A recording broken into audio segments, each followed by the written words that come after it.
All right, so in one of the videos before, I used this drawing and we talked about thinking of how shunt trip wires up in two separate functions.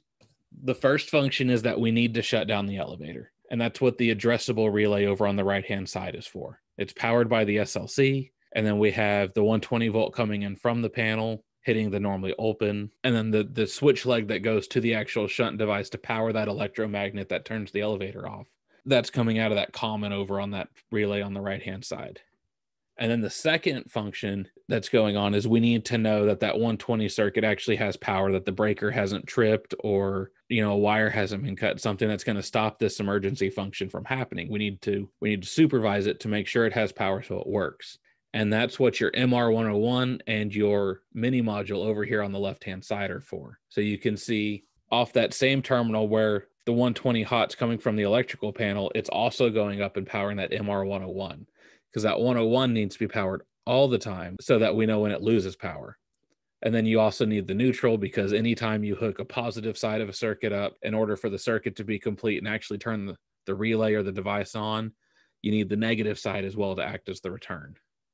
I know not everyone learned the best from reading wiring diagrams, so I also took a picture of this kind of wired up on my desk. Now, obviously, there's not the conduit and the 1900 boxes and everything, but over in the bottom right, you can see the black cord coming in that's carrying the green, black, and white wires.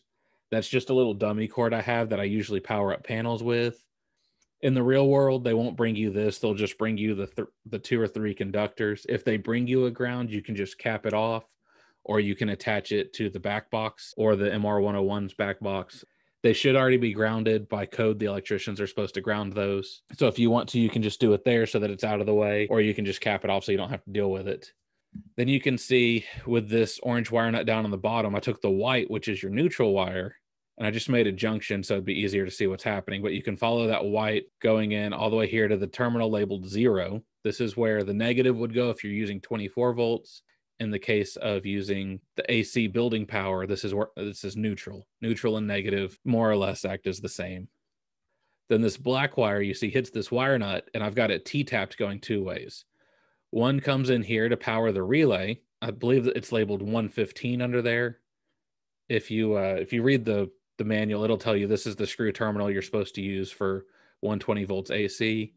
And then in this T-tap, it's also coming over, and I'm hitting this common over here. This is where it's coming into the relay. And so you can see that the circuit's being divided out to perform its 2 functions right here at this wire nut. You have one going over to power the relay so we can supervise it for power loss. Your second function is it's coming over here to this relay, and this is actually what's controlling our elevator. You should always use common and normally open. I'm using common 2 and normally open 2 because they're on the same side, and I like that. You can use common 1 and normally open 1. They're exactly the same thing, but you see they're on 2 separate sides of the relay. So I just like hooking them up like this because they're next to each other. This red wire is just the switch leg that honestly is just going off camera and attaching to nothing. But for the illustration purposes, this would be the switch leg that actually activates that electromagnet in the shunt device that turns off the elevator car.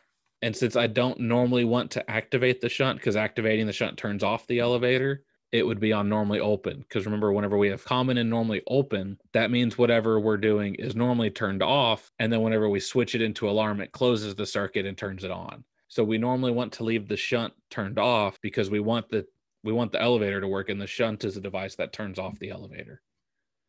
Before I go on, you see the mini module here is just coming in, connecting to the common and normally closed.